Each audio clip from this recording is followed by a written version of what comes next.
नमस्कार मु मिता मोर लक्ष्मी एंड साहस चैनल को आपण मानक बहुत बहुत स्वागत।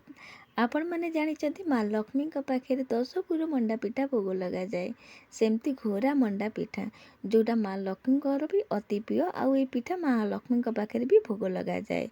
10 पुर छड़ा माँ लक्ष्मी भी यही पिठा भी अति प्रिय ता छड़ा ये पिठा अन्य दिन भी आप भोग लगे पारे कौन देवादेवी पाखे ता छड़ा चैत्र मासर मंगलवार दिन माँ मंगल पाखे भी भोग लगा जाए पिठा बहुत बढ़िया लगे गोरा मंडा पिठा खाइबापा आगु को आसी माँ लक्ष्मी सुदुता व्रत पड़ुची तो निश्चिंत घरे बनईकि देखिए घोरा मंडा पिठा बनइबा प्रोसेस पूरा सहज पाटी रे पकऊ पकऊ मिल जाए पिठा एते नरम आउ एते तुलतुलिया ये आप गोटे पिठा काटिकी देखा काटबार आप जापारे पिठा गुरा केते नरम अच्छी देखा से सुंदर सुधा खाइबा बहुत बढ़िया लगे।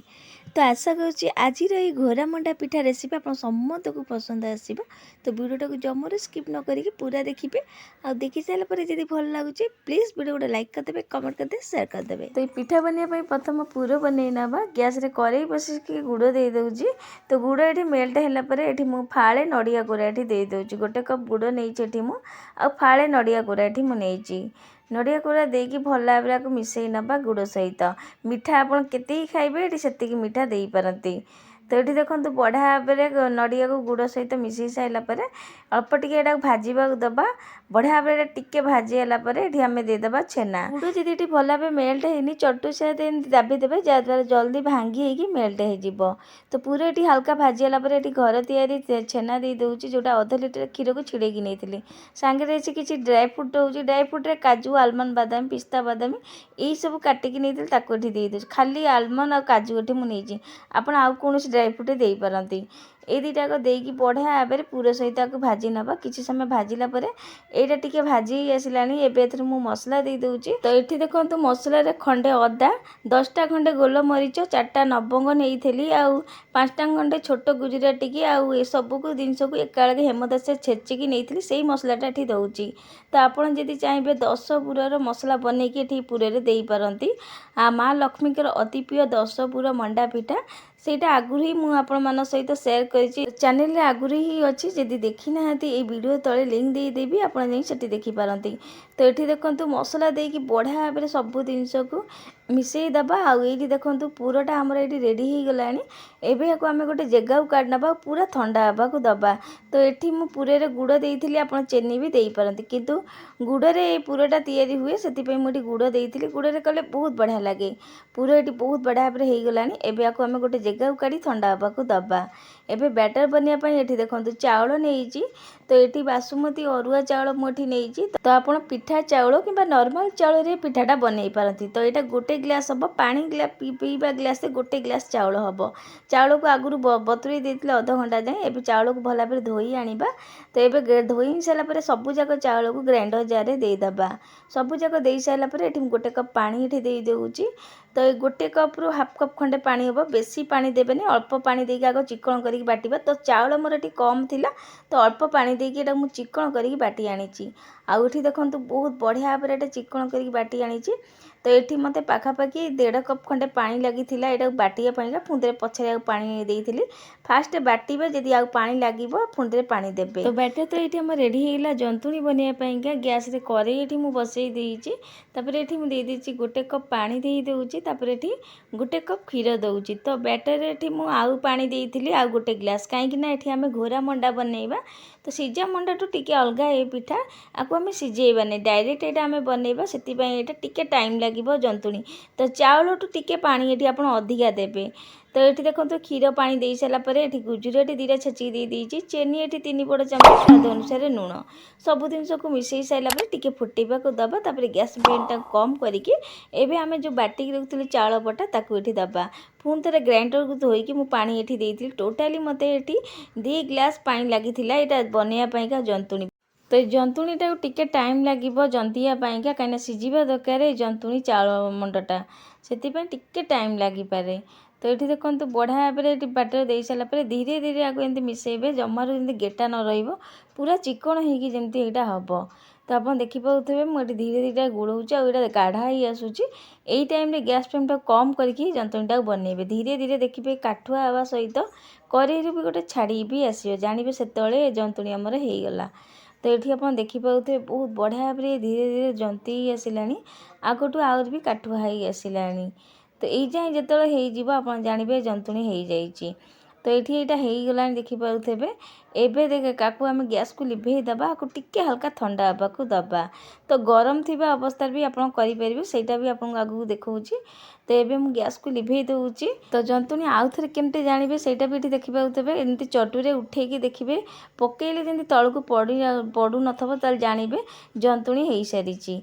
एमती भी जानीपर जंतुणी होइचे कि नहीं। तो जंतुणी ये आम रेडी हो सारी। तो पिठा गढ़ापी यहाँ आप गरम थी अवस्था पिठाटा गढ़े। तो ये देखो मुझे काढ़ी आनला ये देखो ये गरम अच्छी आउ टे सैड्रे रखा। तो ये देखो गोटे प्लेट मुझे मुझे तेल मारिदे प्लेट उपर हो कि आप कदली पत्र थो से भी पिठा गढ़ी पारे। एवं जंतुणी बहुत गरम अच्छी। ये देखो मो प्लेट उपर अल्प ये जंतुणी दे चामुची कि चटु साथी अल्प जंतुणी देदेवे जितक बड़ पिठा करने को चाहती। तापर ये पानी नहीं पानी हाथ होइए पिठाटा कर मन रखिए ये गरम थी अवस्था सब पिठा गढ़ा आरंभ करेंगे। ठंडा हेले जमारू हेनी हल्का ठंडा है बेले पिठा गढ़े।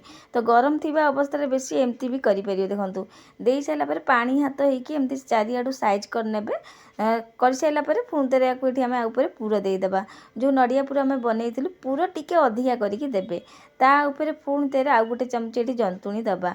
तो जितकी जंतुणी आप पिठा बड़ छोट करने चाहते से जंतुणी देकी पुणी थे पानी हाथ होकर बढ़िया भाव में साइज करेंगे जमती पुर गुरा बाहर को देखा जीवनी पूरा गोल सेप्र जमती रहिबो। तो गोटे कथा मन रखिए जदि आप गरम गरम करमती प्लेट तेल मारिकी ये केमती करें। कदली पत्र जी थोड़ा आउरी बढ़िया कदली पत्र प्रथम सेदू अल्प अल्प देकी पुणी पूरा देकी पुणी तापर जंतुणी देकी ये पानी हाथ होगी बंद करने। तो ये देखो गोटे पिठा आमर गढ़ा हो गला।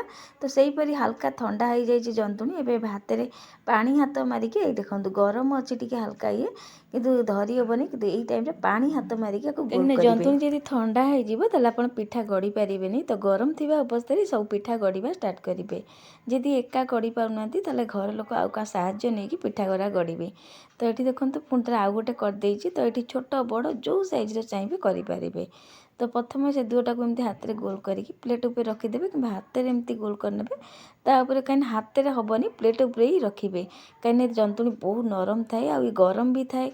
तो हाथ में आपको आप गोल करें। तो प्लेट उपर हो कि कदली पत्र जी था पढ़ा हम कदली पत्र जी था आप कदली पत्र भी तेल मारिक करें। तो देखो पूरा देला बेले टिके अधिका करके तो पूरा जिते अधिका करके देवे पिठा खाइबा भी बहुत बढ़िया लगे। तो पूरा दे सारापर पुणी हाथ में देखो जंतुणी नहीं जंतुणी केमती गोल करके पुणी ऊपर देकी पानी हाथ मारिकी चारिआडुआ को एमती साइज कर नबा। तो ये देखिए तीन टा पिठा ये मोर हो सारी। तो हो सारापर आपको उठेबे आपको आपमती गढ़ी सारापर संगे संगे उठेबे। देखो मु हल्का हाथटा टिके ठंडा हो जाए उठे देती गोटे साइड रखी पुणी सबू जाक पिठा गढ़ी रेडी करनबा। तो ये देखो मुझे सबू जाक पिठा को गढ़ी सारे। तो आउ गोटे ये आपको गढ़ी देखी दूसरी पूरा देकी पुणी थे ये मुँहटा बंद करेंगे। तो ये मो माँ को साहाଯ୍य मुझे से संगे संगे हल्का हाथ सब गढ़ी देते अधा पिठा मुझे ये गढ़ी देती। तो घर लोक साहाଯ୍य नहीं पारे कि आप एका भी गढ़ी पारे कि जल्दी जल्दी गढ़े। तो सबू जाक पिठा देखो ठंडा है आपको देखा देखो ठंडा है मुझे हल्का हाथ में गोल करनी सब जाक। तो पिठा को आगे गढ़ी देवे ठंडा है आपको गोल सेप भी दे पार साइज कर किंतु अधिका ठंडा हेले हेनी किंतु हल्का ठंडा हो जाए से गोल सेप देदेवे। तो सबू जाक पिठा को गढ़ी रेडी कर सारापर ये देखो आप एमती खाईपे कि सजाई देवा जहाँद्वारा देखा सुंदर देखा। तो गोटा चेरी के एमती दी फाड़ करके मझे रखी दे दूँगी किसी केसर को क्षीर में बतुरे रखी पिठा उपर दे दूँगी। तो ये आप देखिपे केते सुंदर ପିଠା ଗୁରା ଦେଖାଯାଉଛି ଦୁଇଟା ଦେଲା ପରେ। ତ ଏଇଠି ଆମର ଘୋରା ମଣ୍ଡା ପିଠା ରେଡ଼ି ହେଇଯାଇଛି। ଏ ପିଠା ଏତେ ନରମ ଖାଇବାକୁ ଯେ ପାଟିରେ ପକଉ ପକଉ ମିଳେଇଯିବ, ଏତେ ଟେଷ୍ଟ ଲାଗେ ଖାଇବା ପାଇଁ। ଆଉ ବନେଇବା ତ ବହୁତ ସହଜ। ଜନ୍ତୁଣିଟାକୁ ବଢ଼ିଆ ଭାବେ ଯଦି ଗଢ଼ିବେ ତାହେଲେ ଆପଣଙ୍କ ଏ ପିଠା ବି ବହୁତ ବଢ଼ିଆ ହେବ। ମନେ ରଖିବେ, ଆକୁ ଗରମ ଥିବା ଅବସ୍ଥାରେ ଏ ଘୋରା ମଣ୍ଡା କରିବା ଷ୍ଟାର୍ଟ କରିବେ। ହାଲକା ଥଣ୍ଡା ହେଲା ପରେ ତାପରେ ହାତରେ ତାକୁ ସାଇଜ୍ କରିପାରିବେ। ତ ଏଠି ଦେଖନ୍ତୁ ଗୋଟେ ପିଠା ଆପଣଙ୍କୁ କାଟିକି ଦେଖାଉଛି, ଦେଖନ୍ତୁ। କାଟିବାରୁ ଆପଣ ଜାଣିପାରୁଥିବେ କେତେ ନରମ ଏ ପିଠା, ଆପଣ ବନେଇଲେ ହିଁ ଜାଣିପାରିବେ। ଏତେ ନରମ ଆଉ ଏତେ ସୁଆଦ ଲାଗେ ପିଠା ଖାଇବା ପାଇଁକା, ବହୁତ ବଢ଼ିଆ ଲାଗେ। ମା ଲକ୍ଷ୍ମୀଙ୍କ ପାଖରେ 10 ପୁରର ମଣ୍ଡା ପିଠା ବି ଭୋଗ ଲଗାଯାଏ। ତା ଛଡ଼ା ଘୋରା ମଣ୍ଡା ବି ମା ଲକ୍ଷ୍ମୀଙ୍କର ଅତି ପ୍ରିୟ। ଗୁରୁବାର ମାଣବସା ହେଉ ବା ସୁଧୁତା ବ୍ରତ, ତା ଛଡ଼ା ଚୈତ୍ର ମାସ ମଙ୍ଗଳବାର ବି ମା ମଙ୍ଗଳାଙ୍କ ପାଖରେ ପିଠା ଭୋଗ ଲଗାଯାଏ। ଆଗକୁ ଆସୁଥିବା ମାଙ୍କ ପୂଜା ସୁଧୁତା ବ୍ରତ ପଡ଼ୁଛି, ତ ଆପଣମାନେ ନିଶ୍ଚିନ୍ତ ଏ ପିଠାଟାକୁ ବନେଇକି ମାଙ୍କ ପାଖରେ ଭୋଗ ବି ଲଗାନ୍ତୁ। ଆଉ ଘର ଲୋକଙ୍କୁ ସମସ୍ତଙ୍କୁ ଖାଇବାକୁ ଦିଅନ୍ତୁ। କେମିତି ଲାଗିଲା ଆପଣମାନଙ୍କର ଅନୁଭବ ମୋ ସହିତ ନିଶ୍ଚିନ୍ତ ସେୟାର କରିବେ।